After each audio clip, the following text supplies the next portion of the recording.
सूचना केवल हमारे विचार हैं, वित्तीय सलाह नहीं।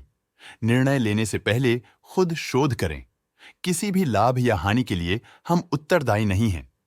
आज हम देख रहे हैं स्टील एक्सचेंज इंडिया लिमिटेड के 2025-26 Q1 की standalone financial performance. Starting with the sales, पिछले क्वार्टर से सेल्स में 3% का इंक्रीज हुआ है, मगर कंपनी ने पिछले साल के मुकाबले 14% का सेल्स इंक्रीज रिपोर्ट किया। Expenses 4% quarter on quarter increase हो गए हैं, जो साल भर के 12.5% के राइज के साथ अलाइन करता है। क्वार्टरली सेल्स के कंपैरिजन में एक्सपेंसेस इंक्रीज होना दिखाता है कंपनी ने एक्सपेंसेस मैनेज करने के लिए स्ट्रगल किया। हालांकि कंपनी ने एनुअली अच्छा परफॉर्म किया। ऑपरेटिंग प्रॉफिट, जो पिछले साल के कंपैरिजन में 26.5% अप हुआ है, quarter on quarter around -4.5% decrease हुआ है। Operating profit margin OPM annual basis पे 1% से इंक्रीज हुआ है और पिछले क्वार्टर के कंपैरिजन में -1% से डिक्रीज हुआ है। एक्सेप्शनल आइटम्स को ऐड करके अदर इनकम पिछले क्वार्टर के कंपैरिजन में -70% गिर गई, बावजूद इसकी ईयरली ग्रोथ 90% हुई है।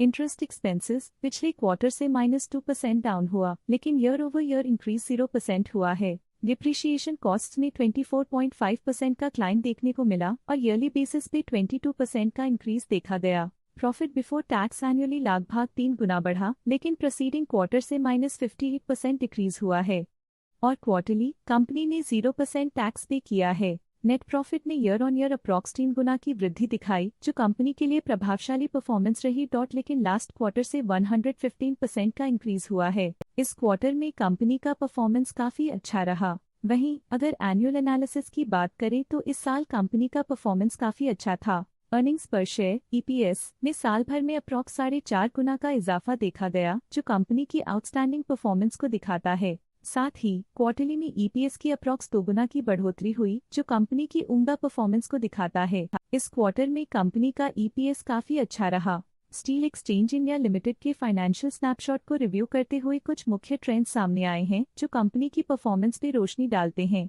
जून 2022 से जून 2025 तक स्टील एक्सचेंज इंडिया लिमिटेड की फाइनेंशियल जर्नी में सबसे पहले बात करते हैं सेल्स की। इस साल सेल्स में 7% की वृद्धि हुई है और पिछले 4 सालों में -1.5% की गिरावट हुई है, जो हाल ही में सुधार को दर्शाता है। पिछले साल की गिरावट के बाद इस साल सेल्स फिर से बढ़ना शुरू हुई है, जो सफल रिकवरी स्ट्रैटेजी को दर्शाता है। अब बात करते हैं एक्सपेंसेस की। इस साल एक्सपेंसेस में 8.5% की बढ़ोतरी हुई है, लेकिन पिछले 4 सालों में एक्सपेंसेस में -0% की गिरावट भी हुई है। इस साल हालांकि एक्सपेंसेस सेल्स से थोड़ा ज्यादा बढ़े हैं, मगर ग्रोथ रेट्स का करीब होना स्टेडी ऑपरेशनल कॉस्ट को दर्शाता है। चैलेंजेस से गुजरते हुए ऑपरेटिंग प्रॉफिट ने इस साल -8.5% की डाउनटर्न देखी, जो एक ट्रेंड को कंटिन्यू करता है पिछले 4 सालों में -16% की डिक्लाइन के साथ।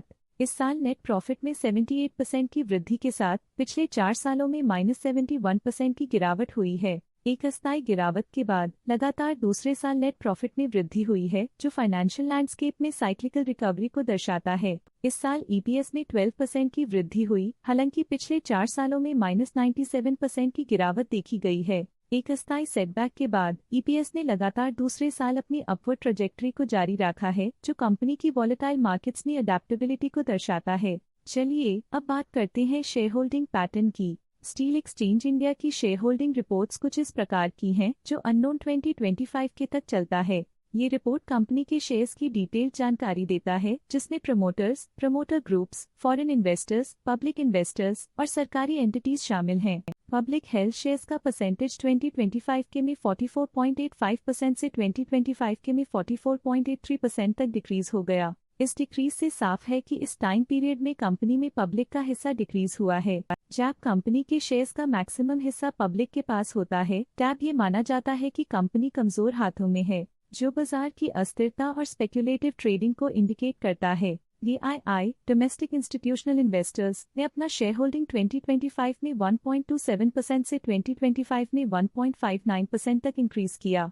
ये बताता है कि डोमेस्टिक इंस्टीट्यूशंस ने कंपनी में अपना इंटरेस्ट 0.32% तक इंक्रीज किया है। फॉरेन इंस्टीट्यूशनल इन्वेस्टर्स की शेयर होल्डिंग में थोड़ा डिक्रीज आया 2025 के से 2025 के में, जो दिखाता है कि फॉरेन इंस्टीट्यूशंस ने अपने स्टेक को क्वार्टर टू क्वार्टर -0.3 से डिक्रीज किया है, जिसे पता चलता है कि उन्होंने अपनी इन्वेस्टमेंट्स को पुल बैक किया है। ये था कंपनी का current share holding pattern.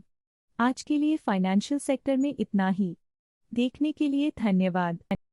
Stock latest news update के लिए चैनल को सब्सक्राइब करें और वीडियो को लाइक एंड शेयर करें।